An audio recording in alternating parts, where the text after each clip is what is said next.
কি লেখা আছে এতে? বাবা, আমি বাড়ি ছেড়ে এখন পাঁচুর সঙ্গে জাহাজে আছি। আমি পাঁচুকে ভালোবাসি, ওকে ছাড়া বাঁচবো না। আমাকে খোঁজার চেষ্টাও করো না। হ্যাঁ, এটি তোমার মেয়ে চামেলি চোংদার? হে ভগবান, আমার মেয়ে পালিয়েছে। না, আমাকে এখনই যেতে হবে। চামেলি, আমি তোকে খুঁজে বার করবোই, কি জ্বালা। এই জাহাজে যে আমি উঠেছি পাঁচু তো মনে হয় সেটা জানে না, কিন্তু আমি ওকে জানাই কি করে? ওকে তো দেখতেও পাচ্ছি না। যাই হোক, কেউ ঘাপটি মেরে লুকিয়ে পড়ি। এই সর।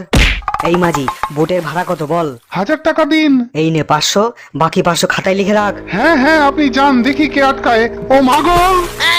ডালটা হয়ে গেছে, একটু চেখে দেখি। মনটা জুড়িয়ে গেল।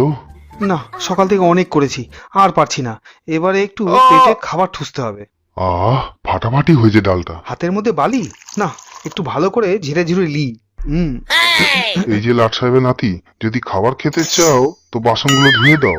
জি ওস্তাদ, সকাল থেকে শুধু একবার উপরে তোলো, একবার নিচে নামাও। শালা যত রাজ্যের ভুলভাল কাজ, আর এখন নাকি প্লেট না ধুলে খাবাই জুটবে না। শালা 300 টাকার চক্করে এই জাহাজে ফেসে গেলাম। যাই হোক, এখন প্লেটগুলো ধুই আর কি। 1 2 3 4।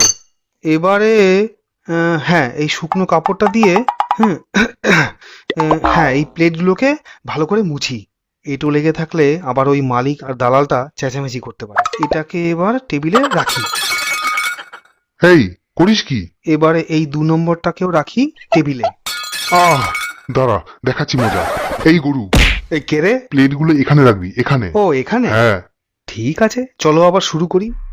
না, এখানে তো দেখছি রাখলে হবে না। হ্যাঁ, এক কাজ করি, এই টেবিলটাকে টেনে একটু সামনে করে নিই। বাহ, এবার তো দেখছি সুন্দর রাখা যাচ্ছে। কিন্তু টেবিলটা এত কাছে রাখবো না, যেখানে ছিল সেখানেই রাখি। খাবার আনতে এত দেরি? এই রাধুনির বাচ্চা, শিগগির খাবার নিয়ে আয়। হ্যাঁ, টেবিলটা ভালো করে সাফ করে দিই। না, খাবারটা এবার পরিবেশন করি। এই শোন, কি? তুই বাটিটা পাতবি, আমি ডালটা ঢালবো। রেডি? ডাল ঢালবে তাও আবার রেডি? কই রে? এ মা, বাটিটা আসলা তো, ভালো করে মুছে দিই। কিন্তু এ বেটা নাচছে কেন? বাঁদর, হ্যাঁ, বাটিপাত। বাটি পাচ্ছি। বাটিপাত বলছি, বাটিপাত, ডাল ঢালবো। নিন, মনের সুখে ঢালুন। এই নে ডাল। এই ডালটা নে, আর এই হাতাটা দিলাম। রাক্ষস দুটোকে গিলিয়ে আয়।